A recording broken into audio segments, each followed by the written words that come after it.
Bienvenidos nuevamente a su programa de Ciencias y Tecnología, Química, correspondiente a tercer grado de secundaria. Nos complace mucho poder acompañarte en esta aventura y apoyarte para enfrentar y superar los retos y obstáculos que se presenten durante este trayecto. El día de hoy te dedicarás a conocer más sobre los materiales y las sustancias que componen al mundo, así como los cambios que se presentan durante las interacciones entre ellos, en los cuales se da origen a nuevos materiales. Abordaremos el tema de cambios químicos, las características que se presentan durante estos procesos, así como las condiciones necesarias para que estos se lleven a cabo. Esperamos puedas reconocer esta información en las cosas que te rodean en tu día a día, así como los beneficios y riesgos que su presencia representa en tu vida, en tu entorno y en tu comunidad. Todos los días eres testigo de cambios a tu alrededor y que están relacionados con los flujos de materia y energía. Por ejemplo, observas cambios físicos a lo largo del día cuando la humedad, la temperatura, la cantidad de luz o los estados de agregación se modifican. De igual forma, puedes observar la transformación de los materiales en otros diferentes. Sabemos que cuando dos sustancias interactúan, se pueden obtener distintos tipos de mezclas. En algunos casos, la interacción resulta en nuevas sustancias con propiedades diferentes a las iniciales. Por ejemplo, el cemento, un polvo gris, y el agua, un líquido translúcido, se unen para formar el concreto, un sólido resistente a la compresión. A este tipo de cambio se le conoce como cambio químico. Con frecuencia se pueden observar manchas de color café rojizo en puertas y ventanas de hierro. En algunos casos, el deterioro de este material provoca que el objeto quede inservible. Este fenómeno se debe a un cambio químico llamado corrosión. Al estar en contacto con el oxígeno, el hierro, un material metálico, se transforma en óxido de hierro, un material quebradizo. Los cambios químicos están presentes en todo momento. La combustión de gasolina o la cocción de un huevo son ejemplos de cambios químicos posibles de identificar. No solo porque al final se producen nuevas sustancias con propiedades diferentes a las iniciales, sino porque se encuentra evidencia de dicho cambio, como el fuego en la combustión o el cambio de calor y consistencia en el huevo. Incluso en las células humanas se llevan a cabo procesos químicos que liberan cierta cantidad de calor para mantener la temperatura corporal. Otros alimentos también experimentan cambios químicos. Por ejemplo, el óxido en frutas como el plátano, la manzana o el aguacate. Las partes que quedan expuestas al aire cambian su color a café oscuro o negro, lo cual es evidencia de la oxidación. Como se observa en los ejemplos anteriores, durante un cambio químico se modifican algunas de las cualidades de los materiales, como el color. Estos cambios en las propiedades físicas proporcionan evidencias de que ocurrió un cambio químico. Muchas sustancias poseen un color característico que, al entrar en contacto con otra sustancia o cambiar las condiciones en que se encuentran, se transforman en otras que son de color diferente. Por ejemplo, los cambios de color como la decoloración del cabello o el cambio de verde oscuro a verde brillante del brócoli o del nopal cuando se cuecen son evidencias de cambios químicos. Otro ejemplo es lo que sucede al agregarle un decolorante a base de cloro a una prenda de ropa con manchas de café. Durante este proceso, la sustancia que compone las manchas de café se rompe en pequeños fragmentos incoloros que no absorben la luz en el espectro visible, por lo cual se considera que la mancha desaparece. El cambio de color de una sustancia al reaccionar con otra permite establecer si alguna de estas dos está presente en determinado medio.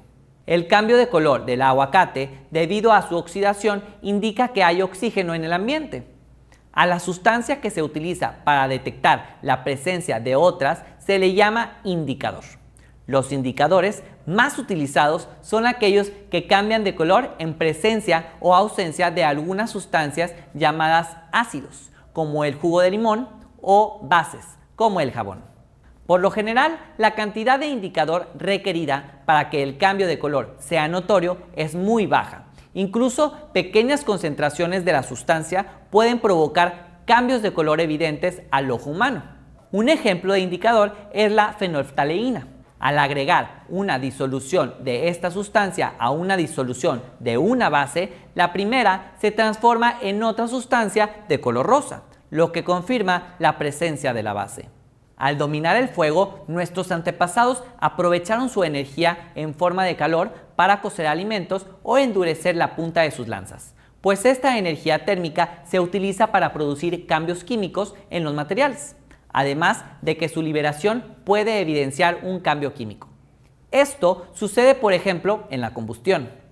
Como aprendiste en tu curso de física, la energía no se crea ni se destruye, solo se transforma. Entonces, conviene preguntarse, ¿dónde se genera la energía que se libera en la combustión? ¿De dónde obtiene tu cuerpo la energía para aumentar la temperatura cuando tienes fiebre? Así como los cuerpos tienen cierta energía potencial, la cual depende de la altura, las sustancias poseen una energía interna que depende de cómo se distribuyen e interactúan las partículas que las forman. Esta energía se transforma en calor tanto en la combustión como en los procesos metabólicos que se activan por un agente nocivo. En este último caso, el aumento de la temperatura corporal o fiebre también es evidencia de ciertos cambios químicos. Los anteriores son ejemplos de cambios químicos que liberan energía. Sin embargo, también hay cambios químicos en los que es necesario suministrarla.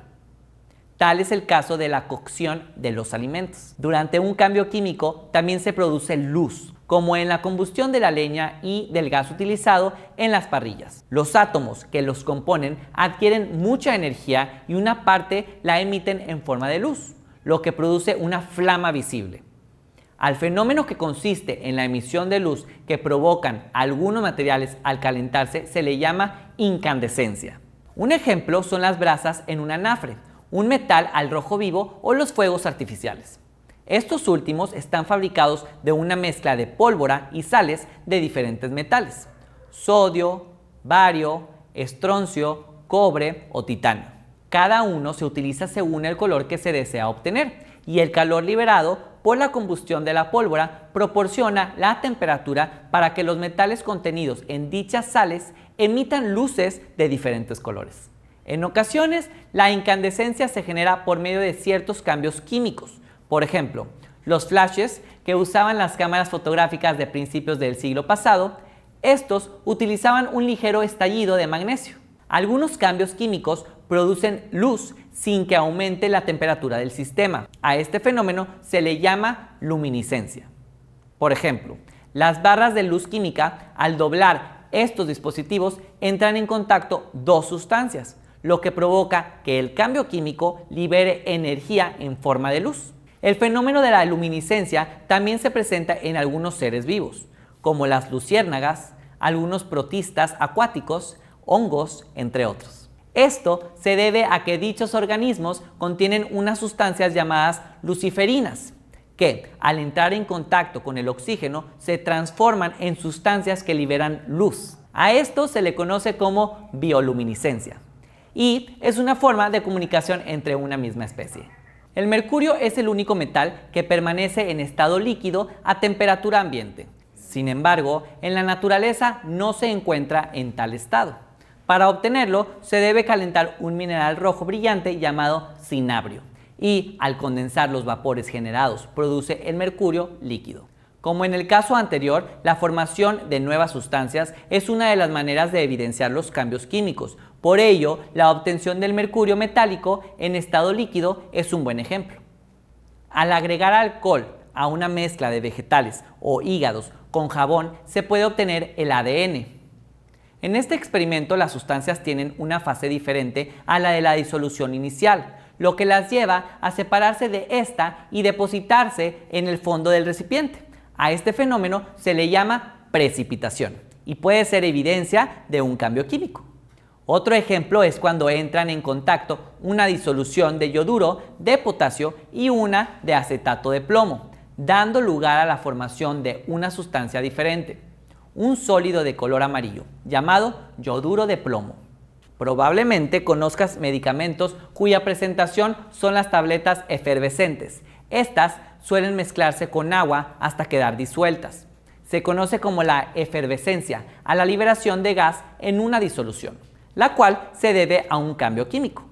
Esto también se puede observar al usar agua oxigenada para desinfectar una herida.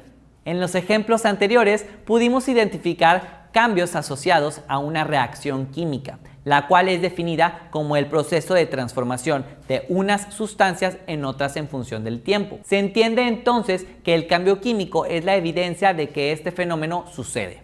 Ha llegado el momento de aplicar lo aprendido. Para ello necesitarás lo siguiente: 2 aguacates, un limón, aceite de cocina, media cucharada de sal, 4 platos, un tazón y una brocha para cocinar, un cuchillo y 3 cucharas. Número 1. Prepara guacamole. Machaca la pulpa de los aguacates, mezcla con la sal y divide en 4 platos. Número 2. Coloca las 2 semillas de los aguacates en uno de los platos. Número 3. Agrega el jugo de medio limón a otro plato y mézclenlo con el guacamole. Número 4. Cubre la superficie del guacamole de un tercer plato con aceite de cocina ayudándote con la brocha. Número 5. Al último plato de guacamole no le agregues nada. Número 6. Deja los platos en un lugar ventilado durante 1 hora. Observa lo que le sucedió al aguacate en cada caso y descríbelo detalladamente en tu cuaderno. Incluye dibujos. Contesta lo siguiente. Inciso A. ¿Cómo explicarías lo que le sucedió al guacamole en cada caso? Argumenta tus respuestas. Inciso B. El cambio del guacamole ocurrió de igual manera en la superficie y en el centro de este. Argumenta la razón. ¿Qué puedes concluir sobre el efecto del jugo de limón, la capa de aceite y las semillas en el cambio observado? ¿Qué te permitiría decir si el cambio que ocurrió es físico o químico? Anota tus respuestas. ¿Te gustó el tema del día de hoy? ¿Puedes recordar qué era lo que sabías sobre los cambios químicos antes de este programa? ¿Cómo podías identificarlos? ¿Reconoces que están presentes en tu vida cotidiana? Puedes anotar tus reflexiones en tu cuaderno. Compara lo que sabías al inicio con lo que sabes ahora y cómo lo aprendiste. Muchas gracias por haber estado el día de hoy con nosotros, por tu esfuerzo y dedicación. Deseamos que lo visto en esta clase te ayude a saber más sobre los cambios químicos.